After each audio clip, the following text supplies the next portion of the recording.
Hello दोस्तों, मैं हूं आफ्ताब अंसारी और आप देख रहे हैं आफ्ताब में सप्ताह में आप सबका स्वागत है। आइए आज मैं आप लोगों के बीच एक बहुत ही इंपॉर्टेंट वीडियो लेके आया हूं जो क्लास 10th में जैक बोर्ड से हैं उन लोगों के लिए बहुत ही बड़ी खुशखबरी है। जो उन लोगों का एग्जाम होने वाला है मार्च में, उनमें से जो उसका जो क्वेश्चन सेट आया था, जो मॉडल सेट आता है हर साल 5 मॉडल सेट, उनमें से ही क्वेश्चन पूछा जाता है। ठीक है, 99% क्वेश्चन, तो उसमें से जो पहला सेट आया है वो आ चुका है। तो उसका क्वेश्चन जो है वो मैं आज लेके आया आप लोगों के बीच। वो क्वेश्चन भी ऑब्जेक्टिव क्वेश्चन जो है वो लेके आया हूँ, क्वेश्चन भी लेके आया हूँ और उसके साथ उसका सोल्यूशन भी लेके आया हूँ। ठीक है, तो ज़्यादा लेट नहीं करते हैं, वीडियो को शुरू करते हैं। तो देखिए ये क्या है, क्लास 10th जेक वालों के लिए जो जेक से क्लास 10th का एग्जाम देंगे उसका जो मॉडल सेट है 1 नंबर का वो ऑब्जेक्टिव है। ठीक है, तो ऑब्जेक्टिव में 40 क्वेश्चन पूछे जाते हैं, 40 में 40 मार्क मिले जाते हैं। तो वो क्वेश्चन का जो सोल्यूशन है वो आज मैं आप लोग को प्रोवाइड कराने वाला हूँ। ठीक है, तो वीडियो को पूरा देखिए, पूरा इंटरेस्टिंग वीडियो है और आप लोग के लिए बहुत ही लाभदायक है। तो देखिए जो पहला क्वेश्चन है इसमें वो बहुत ही इंटरेस्टिंग और इम्पोर्टेंट क्वेश्चन है। क्या वो कह रहा है कि 140 को अभाज्य गुणनखंडों के गुणनफल के रूप में लिखा जा सकता है।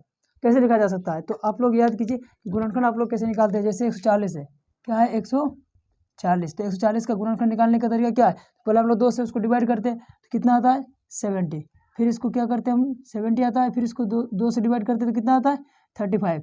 फिर इसको टू से करते हैं तो कितना आता है, तो 2 से तो ये लगेगा नहीं, उससे बड़ा क्या होता है 3 से भी नहीं जाएगा, तो 5 से लगाएंगे कितने बार में, 7 बार में। ठीक है, तो 2 गुना 2 गुना 5 गुना 7, देखिए 2 इंटू 3 और किधर है, इधर देखिए ये वाला जो है ये प्रिंट मिस्टेक है, ये 2 इंटू नहीं, ठीक है ये 3 है लेकिन ये है नहीं, इसमें देखिए 2 इंटू 2 इंटू 3 इंटू 5, इसमें भी नहीं है 2 into 2 into 5 into 7, 2 into 2 into 5 into 7, तो ये क्या होगा आपका सही आंसर होगा। सही आंसर क्या होगा, तो ये वाला ऑब्जेक्टिव और क्या है, ये ऑप्शन नंबर 3, ऑप्शन नंबर 3 जो है वो क्या है सही आंसर है। किसके लिए, 140 के अभाज्य गुणन के गुणनखंडों के गुणनफल के रूप में लिखेंगे जब, तो वो कैसे लिख सकते हैं, तो 2 गुना 2 गुना 5 गुना 7 के रूप में हम लोग उसको व्यक्त कर सकते हैं। ठीक है, अब क्या है क्वेश्चन नंबर 2, तो एक धनात्मक संख्या 6 + 5 का रूप का है, तो यह संख्या निम्न में से क्या है। ठीक है, ये क्वेश्चन क्या कह रहा है कि एक धनात्मक संख्या 6 + 5 के रूप का है, तो ये क्या होगा, किस प्रकार का क्वेश्चन होगा, किस प्रकार का मतलब नंबर होगा, सम होगा, विषम होगा, अपरिमेय होगा या फिर 0 होगा। तो देखिए आप लोग को याद होगा कि हम बताए थे कि 6 + 5, तो 6 को छोड़ देना है और इसके साथ अगर ऑब्जेक्टिव क्या है सम नंबर है तो पूरा जो नंबर होगा वो सम होगा, अगर विषम है तो विषम होगा। तो देखिए ये जो है 5 वो क्या है, एक विषम संख्या है, तो ये पूरा टर्म जो होगा, पूरा पद जो होगा वो क्या होगा, विषम होगा, तो इसका आंसर क्या होगा, विषम। ठीक है, इसका 2 नंबर ऑप्शन सही होगा। अब देखिए क्वेश्चन नंबर 3 का क्या है, तो 5 + 2√3 किस प्रकार की संख्या है। 5 + 2√3 किस प्रकार की संख्या है, देखिए 2 + √3 किस प्रकार की संख्या है, बोला इसका राइट टर्म देखिए। ठीक है, क्या है, तो वो ये जो पद है वो किस प्रकार का है, तो ये जो है ये अपरिमेय संख्या है, तो पूरा टर्म जो होगा वो क्या होगा, अपरिमेय संख्या होगा। क्या होगा, अपरिमेय संख्या होगा। अब देखिए क्वेश्चन नंबर 4, 2 धनात्मक पूर्णांक ए तथा बी दिए रहने पर यदि अद्वितीय पूर्ण संख्या क्यू तथा आर विद्यमान है, क्या है, आर विद्यमान है, तो निम्न में से कौन सा कथन सही होगा, तो इसका आंसर आपको पता होगा ए बराबर बी क्यू प्लस आर, ए बराबर बी क्यू प्लस आर। ठीक है, और 5वां नंबर में है यदि किसी बहुपद के शून्यकों का योग तथा गुणनफल क्रमशः 3 और -2 हो तो द्विघात बहुपद क्या होगा। ठीक है, तो द्विघात बहुपद देखिए, द्विघात समीकरण द्विघात समीकरण का फॉर्मूला जो होता है वो आप लोग को पता होगा कि x² - शून्यकों का योग इंटू x - शून्यकों का गुणनफल ये होता है। तो देखिए इसमें क्या है, द्विघात बहुपद हमको ज्ञात करना है। यदि किसी बहुपद के शून्यकों का योग तथा गुणनफल क्रमशः 3 तथा -2 हो तो द्विघात बहुपद ज्ञात करें। ठीक है, द्विघात बहुपद ज्ञात करना है। ठीक है, क्या ज्ञात करना है, द्विघात बहुपद, तो द्विघात बहुपद हमको ज्ञात करना है, तो उसका फॉर्मूला होता है x² - शून्यकों का योग इंटू x - शून्यकों का गुणनफल। ठीक है, तो देखिए इसमें x² क्या है, x² माइनस शून्यकों का योग, तो शून्यकों का योग क्या दिया हुआ है इसमें, देखिए तो 3 दिया हुआ है, क्या दिया हुआ है 3 और इंटू x और माइनस शून्यकों का गुणनफल, गुणनफल क्या है तो -2 और सॉरी यह प्लस होता है। ठीक है, तो -2 अब फॉर्मूला में ले जाते हैं इसको, तो देखिए x² - 3x और प्लस इंटू माइनस -2, देखिए ये आ गया तुम्हारा 3 नंबर का option, option C x² - 3x -2, तो ये इसका आंसर सही आंसर हुआ। क्या हुआ इसका सही आंसर, तो ये होगा। ठीक है, अब क्वेश्चन नंबर 6 देखिए, किसी बहुपद px के लिए, किसी बहुपद px के लिए ग्राफ आकृति में दिया गया है, देखिए ये ग्राफ है। ठीक है, तो बहुपद में शून्यकों की संख्या कितनी होगी, बहुपद में क्या है शून्यकों की संख्या कितनी होगी। ठीक है, तो देखिए हम क्या पढ़ाए थे, जब px बराबर दिया होगा तो उसमें हमको क्या देखना है, देखना है कि एक्स को कितने बिंदुओं पर, एक्स एक्सिस को कितने बिंदुओं पर प्रतिच्छेद कर रही है। तो देखिए ये जो कर्व है वो कितनी जगह पर, तो 1 2 3 3 बिंदुओं पर क्या कर रही है, प्रतिच्छेद कर रही है। तो हम इसका आंसर क्या लिखेंगे, तो जितने बिंदुओं पर प्रतिच्छेद करेगी वही उसका क्या होगा, शून्यक होगा, शून्यकों की संख्या होगी। तो ये 3 बिंदुओं पर प्रतिच्छेद कर रही है क्रमशः, तो इसका क्या होगा, 3 जो होगा वो शून्यक होगा। ये इसका 6 नंबर का सही सोल्यूशन है, इसका आंसर है। और क्वेश्चन नंबर 7 देखिए, बहुपद for you square plus 8u का शून्यक क्या होगा। फिर शून्यक निकालना है, तो शून्यक निकालने के लिए अब क्या करेंगे, हम लोग फॉर्मूला यूज करेंगे। देखिए ये बहुपद जो है, ये बहुपद है for you square plus 8u का शून्यक क्या होगा। तो शून्यक निकालना है हमको, ठीक है। तो इसका ऑप्शन दिया हुआ है 0 -1/2 -2 a तथा c दोनों, ठीक है। तो इसको हम कैसे निकालेंगे, तो देखिए for you square plus 8u, for you plus 8u, for you square plus 8u बराबर 0 हम मान लेते हैं, ठीक है।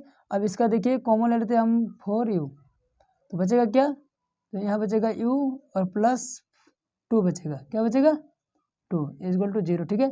अब देखिए 4u बराबर 0, तो u बराबर कितना होगा 0, ये पहला एक क्या है, शून्यक है। दूसरा शून्यक निकालेंगे तो इस टर्म से निकाल सकते हैं, तो u प्लस 2 इक्वल टू 0, तो u बराबर -2। तो कितना शून्यक आया, 2, एक 0 और एक -2, शून्यक कितना है 2, क्या क्या, तो एक 0 और एक -2। तो देखिए इसमें क्या है, 0 है ए नंबर के ऑप्शन में, और सी नंबर में क्या है, तो -2 है। तो यानी कि इसका सही आंसर क्या होगा, ए तथा सी दोनों, ए तथा सी दोनों। अब देखिए 8 नंबर, रैखिक समीकरण युग्म a1 x plus b1 y plus c1 equal to 0 है। रैखिक युग्म आप लोग पढ़ चुके होंगे, तथा a2 x plus b2 y plus c2 equal to 0 में यदि a1 बटे में a2 प्लस b1 बटे में b2 और इक्वल टू c1 बटे में c2 हो, तो निम्न में से सही कथन चुनें। इसमें से सही कथन क्या होगा, तो देखिए जब भी तीनों आपस में बराबर होते हैं, तीनों रेशियो, तो हम लोग क्या जानते हैं कि उसके हल कितने होते हैं, तो अनेक हल होते हैं। क्या होते हैं, अनेक, यानी कि इन्फिनाइट सोल्यूशन होंगे। तो देखिए इसमें दिया अद्वितीय हल होगा, तो नहीं, अनेक हल होगा, यस, इसमें क्या होगा, अनेक हल होगा, यानी कि इन्फिनाइट सोल्यूशन होंगे, ठीक है। अब क्वेश्चन 9 10 11 ऐसे करके बनाते रहेंगे। तो देखिए इसका पहले एक बार स्क्रीनशॉट ले लीजिए। हाँ तो दोस्तों देखिए स्क्रीनशॉट हो गया। अब स्क्रीनशॉट आप लोग ले चुके हैं, तो अब हम लोग क्या करेंगे, 9 से आगे का क्वेश्चन का सोल्यूशन निकालेंगे, ठीक है। तो देखिए पहला नंबर 9 नंबर में क्या है, समीकरण 6x - 2y plus 9 equal to 0, और दूसरा क्या है 3x - y plus 12 equal to 0 के द्वारा निरूपित रेखाएं।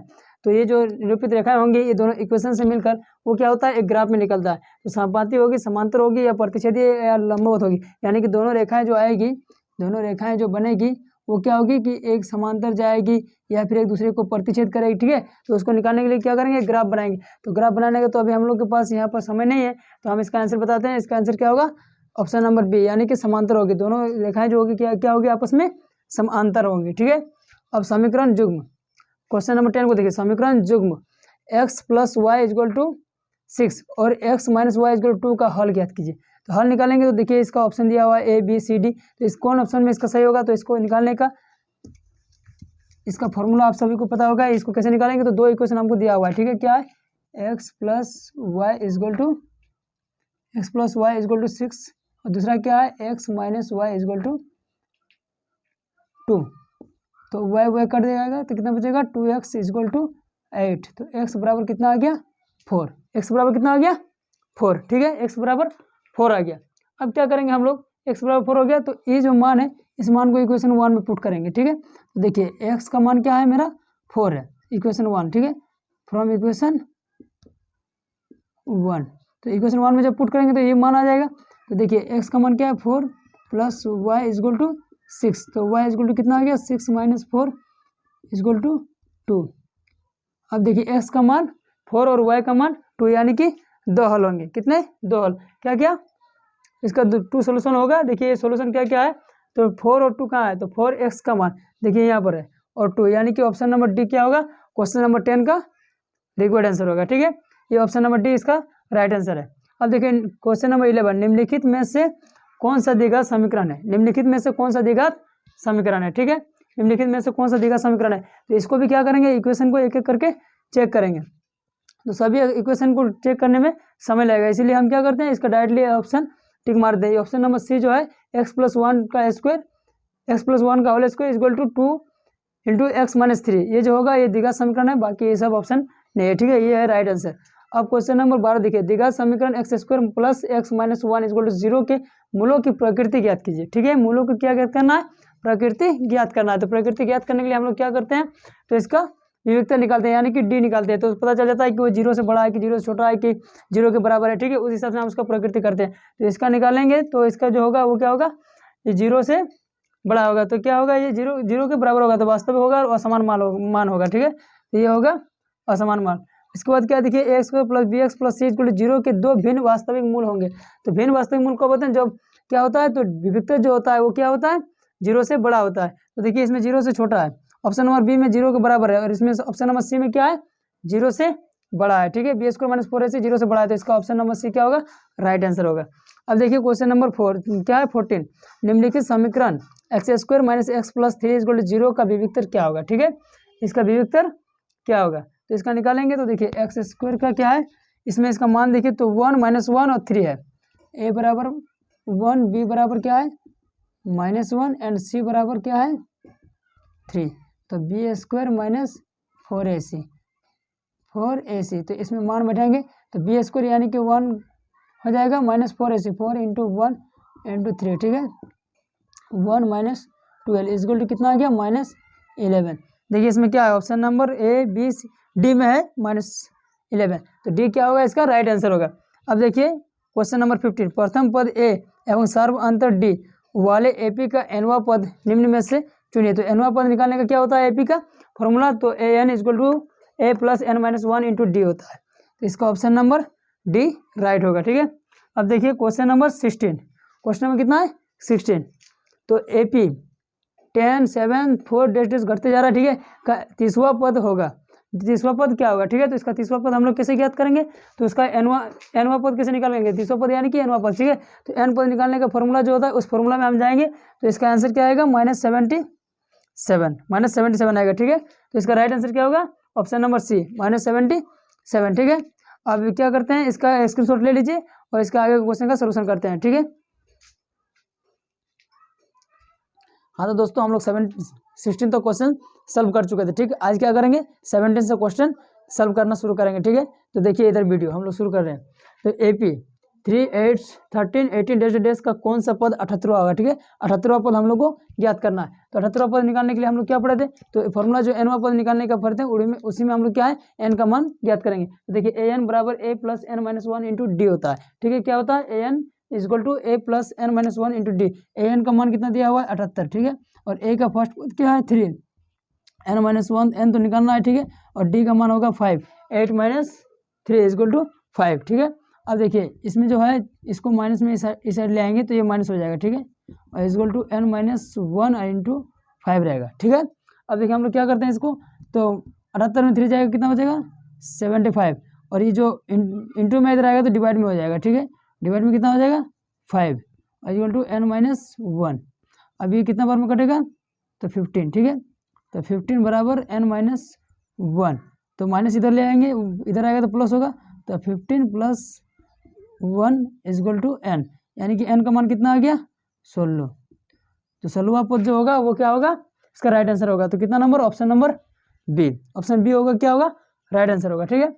अब देखिए 18 नंबर समरूप त्रिभुज की संगत भुजाएं डैश होती है। क्या होती है संगत क्या है क्वेश्चन, समरूप त्रिभुज की संगत भुजाएं क्या होती है आपस में, तो समानुपाती होती है। क्या होती है, समानुपाती होती है, ठीक है। तो हम इसको क्या ऑप्शन नंबर बी सही होगा, क्या होगा राइट होगा, समानुपाती होती है। दो समरूप त्रिभुजों की भुजाएं 4:5 4:9 के अनुपात में है, तो इन भुजाओं की क्षेत्रफलों का अनुपात क्या होगा, ठीक है। तो क्षेत्रफलों का अनुपात हम लोग कैसे निकालते हैं, तो अगर दो समरूप त्रिभुज की भुजाएं आपस में क्या है 4:5 के अनुपात में है, और वो दोनों त्रिभुज क्या आपस में समरूप है, क्या है आपस में समरूप है, तो उसका जो त्रिभुजों का क्षेत्रफल का अनुपात होगा उसके स्क्वायर के बराबर होगा। तो देखिए 4 का स्क्वायर कितना 16 और 9 का स्क्वायर 81, यानी कि ऑप्शन नंबर डी इसका क्या होगा राइट होगा। राइट आंसर क्या होगा ऑप्शन नंबर डी। अब क्वेश्चन नंबर 20 देखते हैं। तो त्रिभुज एबीसी में AB बराबर 6√3 सेंटीमीटर, AC बराबर 12 सेंटीमीटर और BC बराबर 6 सेंटीमीटर है, तो कौन B का मान ज्ञात कीजिए, ठीक है। कि B का मान ज्ञात करना है, तो इसको हम लोग किस में ले जाएंगे, तो इसको हम लोग पाइथागोरस थ्योरम के अनुसार कर्ण स्क्वायर बराबर लंब स्क्वायर प्लस आधार स्क्वायर में ले जाएंगे तो ये क्या बनेगा, एक समकोण त्रिभुज बनेगा। ठीक है, तो समकोण त्रिभुज में बी का मान क्या होगा, 90 डिग्री। क्या होगा, 90 डिग्री, यानी कि ऑप्शन नंबर सी जो होगा उसका राइट आंसर होगा। ठीक है, अब क्वेश्चन नंबर 21 देखते हैं। मूल बिंदु से बिंदु पी 3, 4 की दूरी पर है। ठीक है, तो इसका मात्रक क्या होगा, तो स्पेशल केस उसका एक जो है कि अगर दो बिंदु का मान दिया हुआ है तो इसका हम डिस्टेंस कैसे निकालेंगे, कितना मात्रक होगा, तो देखिए इसका होता है ऐसा, ये जिसका मात्रक निकालने के लिए फॉर्मूला क्या होता है, यहाँ पर देखिए मात्रक निकालना है। क्या निकालना है, मात्रक। तो मात्रक निकालने के लिए हम लोग फॉर्मूला क्या पढ़े हैं, तो √x² प्लस y²। ठीक है, बराबर करेंगे, देखिए बराबर में इसका मान कितना आता है, तो √, कितना है 3 और 4, तो 3 का स्क्वायर 9 और 4 का 16, यानी कितना आ गया √25। इसका मान कितना निकल गया 5, यानी कि इसका मात्रक कितना होगा 5। तो ऑप्शन नंबर सी क्या होगा, इसका राइट आंसर होगा। ठीक है, अब क्वेश्चन नंबर 22 देखते हैं। बिंदु 2, 5 तथा 4, 7 को मिलाने वाले रेखाखंड का मध्य बिंदु क्या है। ठीक है, मध्य बिंदु क्या है, तो इसको निकालने के लिए मध्य बिंदु का जो फॉर्मूला होता है उस फॉर्मूला में इसका जाएंगे तो इसका आंसर क्या आएगा 3, 6 क्या होगा, इसका मध्य बिंदु होगा। ठीक है, यदि 2 sin a = sin 2a हो तो a का मान क्या होगा, a का मान हमको ज्ञात करना है। ठीक है, क्वेश्चन क्या कह रहा है कि यदि 2 sin a = sin 2a हो तो a का मान क्या होगा। ठीक है, a का मान हमको निकालना है, तो a का मान निकालने के लिए हम लोग क्या करेंगे, देखिए a का मान निकालना है तो sin 2a का फॉर्मूला जानते हैं आप लोग, क्या है क्वेश्चन देखिए, 2 sin a बराबर क्या है sin 2a। ठीक है, अब 2 sin a ऐसा ही रहने दीजिए। ठीक है, और sin 2a का फॉर्मूला क्या होता है, 2 sin a × cos a। ठीक है, cos a, अब 2 sin a और 2 sin a है। ठीक है, 2 sin a और 2 sin a, इसको इंटू में, ठीक है, इधर आएगा तो क्या होगा, डिवाइडेड में होगा, तो ये दोनों कट जाएगा तो 1 आएगा, 1 बराबर कितना होगा, ये कट जाएगा cos a। अब a बराबर क्या होगा, cos इनवर्स 1। ठीक है, अब 1 का मान देखिए इसको ऐसा करते हैं 1, तो cos 1 बराबर a कर लेते हैं। ठीक है, तो cos 1 कितना का मान आता है, तो कितने डिग्री का मान होता है cos 1, तो देखिए इसमें 0 डिग्री का, cos 1 किसका मान होता है 0 डिग्री का, तो इसका आंसर क्या होगा, ऑप्शन नंबर सी, क्या होगा 0 डिग्री। ठीक है, cos 1 का मान कितना होता है 0। अब क्वेश्चन नंबर 24 देखिए। cos 48 माइनस sin 42 का मान क्या होगा, तो cos 48 माइनस sin 42। ठीक है, तो इसका क्या होता है, cos 90 माइनस थीटा बराबर sin थीटा होता है, उस फॉर्मूला में उसको लेके जाएंगे तो इसका भी आंसर क्या होगा 0 होगा। 24 नंबर का आंसर क्या होगा 0 होगा, ऑप्शन नंबर बी इसका राइट आंसर होगा। अब देखिए 25 नंबर, यदि sin a बराबर 3/5 हो तो cos a का मान क्या थी, तो sin थीटा बराबर क्या होता है p/h होता है, sin थीटा बराबर क्या होता है p/h होता है, तो p का मान यहाँ पर क्या दिया हुआ है 3, अब बटे में h का मान 5, तो हमको क्या निकालना है b निकालना है। तो हम लोग जानते हैं b बराबर फॉर्मूला क्या होता है, √, क्या होता है h² प्लस क्या होता है p² प्लस h²। ठीक है, या फिर h² = p²। तो b बराबर यहाँ पर देखिए इसका 5 का स्क्वायर 25 और प्लस कितना है 3 का स्क्वायर 9, कितना आ गया 5 और 3 है ना, और माइनस होगा, सॉरी क्या होगा माइनस फॉर्मूला। ठीक है, तो कितना आ गया 25 में 4 गया तो 25 में 9 गया तो कितना होगा 16, यानी कि कितना निकलेगा 4, कितना निकलेगा 4, तो b का मान क्या हुआ 4। तो देखिए अब cos क्या है, cos का मान ज्ञात कीजिए, तो cos a बराबर क्या होता है, cos थीटा का मान क्या होता है, तो होता है उसका b/h, तो b कितना है 4 और h कितना है तो 5, तो 4/5 कहाँ है, तो ऑप्शन नंबर बी क्या होगा, इसका राइट आंसर होगा। ठीक है, इसका एक स्क्रीनशॉट ले लीजिए और इसका आगे क्वेश्चन हम लोग धीरे धीरे सॉल्व करेंगे। ठीक है, देखिए दोस्तों हम लोग 25 नंबर तक क्वेश्चन सॉल्व कर चुके थे। ठीक है, आप 26 से करेंगे। 26 का क्वेश्चन देखिए, क्या है, धरती पर एक मीनार ऊर्ध्वाधर खड़ी है, धरती के ऊपर एक बिंदु जो मीनार के 5 बिंदु से 15 मीटर दूर है। मीनार के शिखर का उन्नयन कोण 60 डिग्री है, तो मीनार की ऊंचाई ज्ञात कीजिए। ठीक है, तो मीनार की ऊंचाई ज्ञात करने के लिए हम लोग क्या करते हैं, हाइट एंड डिस्टेंस का पढ़ाई कर चुके हैं हम लोग। तो इसका आंसर क्या होगा, ऑप्शन नंबर बी इसका राइट आंसर होगा 50√3। ठीक है, अब क्वेश्चन नंबर 70 देखिए। त्रिभुज PQR में जिसका कोण Q समकोण है, PQ बराबर 3 सेंटीमीटर, PR बराबर 6 सेंटीमीटर, तो QPR का मान ज्ञात कीजिए। तो इसका आंसर क्या होगा, तो ऑप्शन नंबर सी होगा। कितना आएगा इसका, 60 डिग्री। ठीक है, अब एक वृत्त की कितनी स्पर्शरेखा हो सकती है, आप सभी को पता है अनंत। तो ऑप्शन नंबर ए इसका सही आंसर होगा। क्वेश्चन नंबर 29 क्या कहता है, क्वेश्चन नंबर 29 कहता है कि 5 सेंटीमीटर त्रिज्या वाले एक वृत्त के बिंदु P पर स्पर्शरेखा PQ केंद्र O से जाने वाली एक रेखा बिंदु Q पर इस प्रकार मिलती है कि OQ बराबर 12 सेंटीमीटर, तो PQ की लंबाई ज्ञात कीजिए। ठीक है, PQ की लंबाई ज्ञात करना है। तो एक हमको क्या करना है, एक O केंद्र वाला वृत्त बनाना है। O केंद्र वाला क्या बनाना है, वृत्त बनाना है। ठीक है, और उस पर क्या करना है, तो OQ 12 सेंटीमीटर। ठीक है, ये क्या है, स्पर्शरेखा P बिंदु पर। ठीक है, यहाँ पर एक बिंदु है मान लो P, इस पर क्या है, स्पर्शरेखा गुजारी गई है। ठीक है, Q तक क्या है, और OQ को मिलाने वाली एक रेखा है। OQ को मिलाने वाली एक रेखा है जिसका मान क्या है, 12 सेंटीमीटर, और इसका त्रिज्या जो है वो 5 सेंटीमीटर है। तो PQ ज्ञात करना। ठीक है, PQ बराबर वाट। तो हम लोग कौन इसको पाइथागोरस थ्योरम लगाएंगे, तो इसका आंसर आ जाएगा। इसका आंसर कितना आएगा, क्या आएगा इसका आंसर, √190 सेंटीमीटर। ठीक है, 119 सेंटीमीटर √100। और इसका क्वेश्चन नंबर 3 देखिए क्या कहता है, यदि TP TQ केंद्र O वाले वृत्त पर दो स्पर्श रेखाएं इस प्रकार है कि कोण POQ बराबर 110 डिग्री है, तो PTQ का मान ज्ञात कीजिए। ठीक है, PTQ का मान ज्ञात कीजिए। तो TP PQ केंद्र O से जाने वाले दो वृत्त पर दो स्पर्श रेखाएं हैं। एक वृत्त मान लेते हैं ऐसा। ठीक है, इस पर दो स्पर्श रेखाएं हैं, क्या, दो स्पर्श रेखाएं हैं, और दोनों का नाम क्या है, दोनों का नाम TP और TQ। ठीक है, TP और TQ दोनों है। ठीक है, और केंद्र O वाले वृत्त पर दो स्पर्श रेखा इस प्रकार है कि कौन POQ, ये केंद्र O है। ठीक है, POQ का मान जो है वो क्या है, 110 डिग्री है, 110 डिग्री है। ठीक है, 110 डिग्री है। तो PTQ का मान ज्ञात कीजिए, PTQ का मान ज्ञात कीजिए। ठीक है, इसका मान ज्ञात करना है। तो देखिए हम लोग जानते हैं कि वृत्त की स्पर्श रेखा है, वृत्त की जिस बिंदु पर प्रतिच्छेद करती है वहाँ 90 डिग्री कौन बनता है, कितना, 90 डिग्री का, यहाँ भी 90 डिग्री का। तो देखिए टोटल ये एक चतुर्भुज बन गया। तो चतुर्भुज का क्षेत्रफल निकालना हमको, मान लो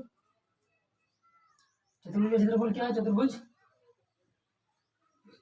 यहाँ पर समझा दे रहे हैं। ठीक है, देखिए चतुर्भुज का मान हमको निकालना है POQT। ठीक है, क्षेत्रफल निकालना है। तो इसका क्या है, इसका देखिए, इसका डिग्री टोटल सबका मतलब कौन निकालना है, तो टोटल कितना होता है, 180 डिग्री बराबर कितना होता है, सबका निकालेंगे। देखिए कौन, सारे कोण को जोड़ेंगे तो कितना होता है, सभी कोणों को अगर जोड़ेंगे तो 360 डिग्री होता है। ठीक है, चतुर्भुज के अंत कोणों का कुल योग कितना होता है, 360 डिग्री। तो इसका मान दिया हुआ है, मान लो कोण P का मान दिया हुआ है कितना, 90 डिग्री। कोण O का मान दिया हुआ है तुम्हारा 110 डिग्री।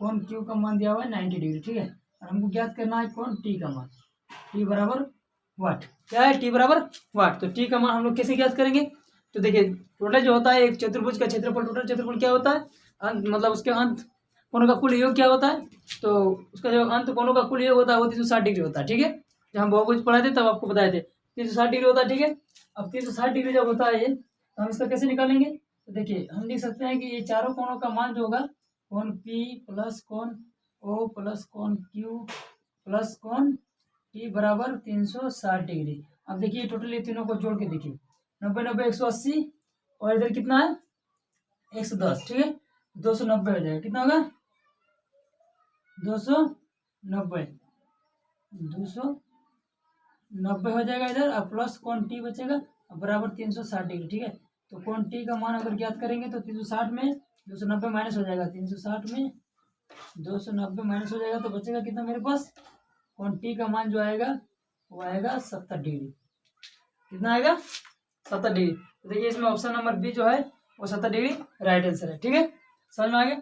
अब देखिए क्वेश्चन नंबर 31 क्या कहता है, 60 डिग्री केंद्रीय कोण और 14 सेंटीमीटर त्रिज्या वाले त्रिज्यखंड का क्षेत्रफल ज्ञात कीजिए। त्रिज्यखंड का क्षेत्रफल क्या होता है, तो हम लोग जानते हैं pi square theta by 360 degree होता है। क्या होता है? Pi square theta by 360 degree. तो पाई का मान 22/7, ठीक है। और पाई आर क्यू, आर यानी कि त्रिज्या, त्रिज्या का मान 14 सेंटीमीटर दिया हुआ है, ठीक है। Pi square theta by 360 degree, ठीक है। तो और थीटा क्या दिया हुआ है?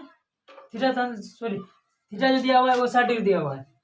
पाई का मान दिया हुआ है 22/7 और आर भी दिया हुआ है। तो हम लोग निकाल सकते हैं pi square theta by 360 degree करके। तो उसका आंसर आएगा 308/3 सेंटीमीटर। ठीक है। अब क्वेश्चन नंबर 32 देखिए। त्रिज्या आर वाले वृत्त के उस त्रिज्यखंड का क्षेत्रफल जिसका कोण P निम्नलिखित है। जिसका कोण क्या है? निम्नलिखित है। तो कोण यानी कि थीटा जो है वो क्या है? P है। इस क्वेश्चन के हिसाब से क्या है? इसकी त्रिज्या R है और थीटा P है। तो हम लोग त्रिज्यखंड का क्षेत्रफल जानते हैं, pi square theta by 360 degree. देखिए इसमें pi square theta by 360 degree है तो नहीं है, इसमें भी नहीं है, इसमें भी नहीं। ऑप्शन नंबर डी में क्या है? Pi square theta by 360 degree, theta यानी कि P, ठीक है। तो ऑप्शन नंबर डी क्या होगा? इसका राइट आंसर होगा, ठीक है। अब इसका एक स्क्रीनशॉट ले लीजिए, इसका आगे क्वेश्चन हम इसके बाद सॉल्व करेंगे, ठीक है।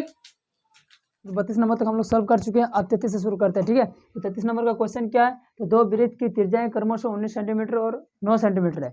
दो वृत्त है जिसकी त्रिज्याएं क्या है? 19 सेंटीमीटर है और 9 सेंटीमीटर है। तो उस वृत्त की त्रिज्या क्या होगी जिसकी परिधि इन दोनों परिधियों के योग के बराबर होगी, ठीक है। तो इसका आंसर क्या होगा? तो राइट आंसर जो होगा वो होगा ऑप्शन नंबर बी, यानी कि 28 सेंटीमीटर, ठीक है। अब देखिए क्वेश्चन नंबर 34। सबसे बड़े बांस की लंबाई बताइए जो 12 सेंटीमीटर लंबे 12 मीटर लंबे, 9 मीटर चौड़े तथा 8 मीटर ऊंचे कमरे में रखी जा सकती है, ठीक है। तो किसी कमरे में अगर किसी बांस को रखा जाए तो वो क्या होगा? वो एक घनाभ का आकार का हो जाएगा या घनाभ के आकार का हो जाएगा, ठीक है। क्योंकि इसकी लंबाई चौड़ाई और मोटाई तीनों अलग अलग है, ठीक है। तो ये घनाभ बन जाएगा। अब घनाभ में अगर रखा जाए किसी बांस को तो वो विकर्ण के हिसाब से रखा जाएगा। तो सबसे ऊपर डायगोनल के हिसाब से क्या होगा? सबसे बड़ी बांस को रखा जा सकता है। तो यानी कि इसका हमको क्या निकालना है? विकर्ण निकालना है। तो विकर्ण निकालने का फॉर्मूला आप लोग जानते हैं कि अगर किसी भी चीज़ का विकर्ण निकालना है हमको, किसी विकर्ण निकालना है, ठीक है, घनाभ का, तो घनाभ का विकर्ण निकालेंगे तो हम लोग क्या करेंगे? Root under L square plus B square plus क्या है? लंबाई इंटू चौड़ाई इंटू ऊंचाई, ठीक है, h का स्क्वायर। तो इसका कर देंगे। तो देखिए इसका क्या होता है? तो क्या क्या है यहाँ पर है? क्वेश्चन नंबर 12, 9 और 8, ठीक है। तो 12 का 144, 9 का कितना होता है? 9 का 9 9 81 और 8 का 64, ठीक है। अब चारों को जोड़ के देखिए तो 4 1 5 और 4 9, ठीक है। 4 1 5 5 और 4 9, 6 8 14, 14 और 4 कितना होता है? 18, 18 का 8 हाथ में रह गया 1, ठीक है। 1 और 1 2, 289 किसका होता है? 17 का। यानी कि विकर्ण इसका कितना निकलेगा? 17, ऑप्शन नंबर बी। एक बड़े बांस क्या है? सबसे बड़े बांस को कब रखा जा सकता है? तो 17 मीटर की लंबाई की बांस जो होगी, वो बांस की लंबाई जो होगी वो 17 मीटर होगी, ठीक है। जो सबसे बड़ी बांस होगी एक कमरे में रखने के लिए, और कमरे का जो लंबाई है वो 12 मीटर है, चौड़ाई 9 मीटर और ऊंचाई 8 मीटर है, ठीक है। तो इसका राइट आंसर क्या होगा? Option number B. देखिए क्वेश्चन नंबर 35 जो है, क्वेश्चन नंबर 35 को क्या कहता है? एक शंकु की ऊंचाई 12 सेंटीमीटर तथा इसके आधार का व्यास 10 सेंटीमीटर है। तो हम लोग क्या निकालेंगे? त्रिज्या की ऊंचाई, ठीक है। क्या निकालना है? त्रिज्या की ऊंचाई। क्या कर रहा है? तो त्रिज्या की ऊंचाई ज्ञात कीजिए। तो इसका त्रिज्या की ऊंचाई क्या होगा? तो त्रिज्या की ऊंचाई यानी कि L। तो L निकालने का फॉर्मूला क्या होता है? तो अंडर रूट, इसका फॉर्मूला होता है h square plus r square, ठीक है। तो h क्या है मेरे पास? ऊंचाई देखिए तो 12 सेंटीमीटर, ठीक है। तो 12 सेंटीमीटर यानी कि 144, 12 का स्क्वायर प्लस r। तो इसमें व्यास दिया हुआ है 10, तो r क्या होगा? r बराबर d/2 यानी कि 5। तो 5 का स्क्वायर 25 बराबर कितना आ गया? देखिए तो 44 और 25 कितना आ गया? √169। तो इसका जो निकलेगा वो क्या निकलेगा? 13, ठीक है। 13 का इसका वर्गमूल क्या निकलेगा? 13, ठीक है। तो इसमें ऑप्शन नंबर 13 किसका है? तो देखिए क्वेश्चन नंबर इसका ऑप्शन 1 जो है वो 13 सेंटीमीटर है, यानी कि ऑप्शन 1 जो होगा वो राइट आंसर होगा, ठीक है। अब क्वेश्चन नंबर 36। मॉडल बनाने वाली मिट्टी से ऊंचाई 24 सेंटीमीटर और आधार की त्रिज्या 6 सेंटीमीटर है वाला एक शंकु बनाया गया, जिसका क्या है? शंकु की जो ऊंचाई है वो 24 सेंटीमीटर है और उसकी त्रिज्या जो है, आधार की त्रिज्या जो है वो कितना है? 6 सेंटीमीटर। शंकु बनाया गया। एक बच्चे ने इसे गोले के आकार में बदल दिया। एक बच्चा ने क्या किया? उसको गोले के आकार में बदल दिया। तो गोले की त्रिज्या क्या होगी, ठीक है, गोले की त्रिज्या क्या होगी। तो गोले की त्रिज्या निकालने के लिए हम लोग क्या करेंगे, उसके फॉर्मूले में जाएंगे, ठीक है। तो दोनों का आयतन निकालेंगे और बराबर दो साइड कर देंगे, दोनों को काट छट करेंगे, ठीक है। तो लास्ट में इसका आंसर जो आएगा वो क्या आएगा, तो देखिए मॉडल बना लेंगे, ठीक है। शंकु का आयतन, शंकु का आयतन जो होता है, दोनों का आयतन बराबर होगा, ठीक है। और गोले का आयतन, गोले का आयतन बराबर होगा। तो इसका क्या है, शंकु का आयतन, तो इसका formula 1/3 pi H, 1/3 pi R square H, और इसका होता है 4/3 पाई आर स्क्वायर, ठीक है। तो देखिए तो इसका त्रिज्या क्या होगी, ठीक है। तो 3 कट जाएगा, पाई कट जाएगा, ठीक है। तो बचेगा क्या, आर स्क्वायर एच बराबर 4r स्क्वायर, आर स्क्वायर, ठीक है। एच बराबर क्या होगा 4 ओ आर क्यू होता है, ठीक है, आर क्यू होता है। तो इसमें देखिए इसका मान बैठाएंगे, ठीक है। तो आर, इसका त्रिज्या का आर का मान दिया हुआ था कितना, 6 सेंटीमीटर, 6 ठीक है। और एच कितना दिया हुआ था, 6 24,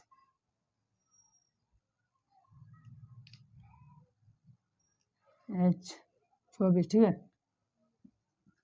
24, और यहाँ है 4r क्यू, ठीक है।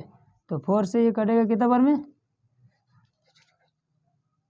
6 बार में, ठीक है। तो क्या बचेगा इधर देखिए, तो 6 × 6 × 6, और बराबर कितना है इधर आर क्यू, यानी कि 6 का क्यू बराबर आर क्यू, यानी कि आर बराबर क्या हो गया 6। तो आर का जो होगा वो त्रिज्या निकालने के लिए बोल रहा है गोले का, ठीक है। तो एक बच्चे ने इस गोले के आकार में बदल दिया, तो गोले की त्रिज्या क्या होगी, तो गोले की त्रिज्या क्या होगी 6 सेंटीमीटर। ऑप्शन नंबर सी इसका जो होगा वो राइट आंसर होगा, ठीक है। अब क्वेश्चन नंबर 37 क्या कहता है, निम्नलिखित में से कौन सा संबंध सही है। तो इसका तो आप लोग पढ़े हैं कि 3 माध्यक बराबर बहुलक प्लस 2 माध्य, ऑप्शन नंबर बी इसका राइट आंसर होगा। अब क्वेश्चन नंबर 38 देखिए, वर्ग अंतराल एवं संचय बारंबारता के बीच खींचे गए आलेख को क्या कहते हैं, त्वरण कहते हैं, ऑप्शन नंबर डी राइट है, ठीक है। अब 39 देखिए, निम्नलिखित में से कौन सी संख्या किसी घटना की प्रायिकता नहीं हो सकती है, माइनस में कभी किसी भी घटना का प्रायिकता नहीं हो सकता है, ठीक है। तो इसका ऑप्शन नंबर बी है -1.5, ये राइट आंसर होगा। अब 40 नंबर कहता है, यदि probability of event equal to 0.05 है तो इवेंट नहीं होने की प्रायिकता ज्ञात कीजिए। वो फॉर्मूला भी आप लोगों को पता है, देखिए वो फॉर्मूला क्या होता है उसका, तो प्रोबेबिलिटी ऑफ इवेंट जो होता है, probability of event minus probability of not event बराबर क्या होता है 1। तो प्रोबेबिलिटी ऑफ इवेंट कितना दिया हुआ है 0.5, कितना दिया हुआ है, probability of event 0.05, 0.05 minus probability of not event equal to 1। तो प्रोबेबिलिटी ऑफ नॉट इवेंट का मान अगर निकालना है हमको, नॉट इवेंट का मान तो क्या होगा 1 माइनस 0.05, ठीक है। तो आएगा कितना 0.95, किसका है, देखिए ऑप्शन नंबर सी इसका राइट आंसर होगा, ठीक है। तो देखिए इसका एक स्क्रीनशॉट ले लीजिए। हाँ, तो हम लोग देखिए सारा वीडियो जो है वो क्या किए, पूरा जो जितना 40 क्वेश्चन था ऑब्जेक्टिव का सारा का सॉल्व कर चुके हैं, ठीक है। आशा करूंगा कि आप लोग को ये वीडियो अच्छा होगा, और एग्जाम के लिए बहुत ही महत्वपूर्ण है, एग्जाम में इसी से क्वेश्चन पूछा जाता है, ठीक है। तो ऐसे इंटरेस्टिंग वीडियो देखने के लिए वीडियो को लाइक कमेंट शेयर करें, और इसका जो नेक्स्ट पार्ट है, जो इसका नेक्स्ट पार्ट हम बनाएंगे उसमें सब्जेक्टिव का आंसर देने वाले हैं। तो तब तक के लिए जय हिंद जय भारत।